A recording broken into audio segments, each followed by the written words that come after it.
Hello everyone. Let's introduce cell washing centrifuge TX-12K for you. This machine is designed for blood bank coagulation ammonia cross-matching test requirements. One centrifuge machine, multiple use. Satisfy the requirements of blood group identification. Cross-matching general specimen separation. Firstly, turn on the power cord at the rear side. Press the red switch on the right side. The screen lights up. The device enters the power on state. It adopts inverter motor direct drive. High precision and low noise. Colorful screen display. The parameters are clear at a glance. Press the setup button. Display rotor number. No need to adjust. Then the rotating speed. Increase by increasing upwards and decreasing downwards. Press the orange changeover key to show the centrifugal force. The centrifugal force is also adjusted by these two buttons. On the right is the centrifugation time.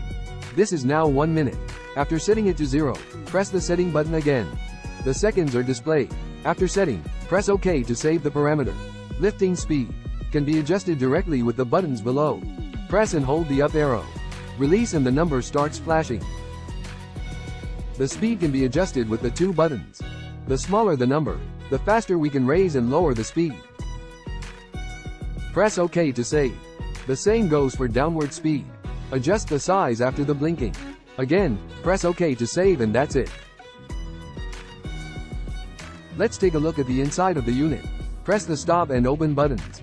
The door cover pops up. Notes on using the new machine. Remove the protective film. Place the sample symmetrically into the holes. Then close the door. Press the start button. The device enters into operation. The rotation speed starts to increase. Start counting down after reaching the set parameter. The machine adopts phone brake function. Fast stopping speed and no reverberation phenomenon. After stopping the machine, there is a beep sound to indicate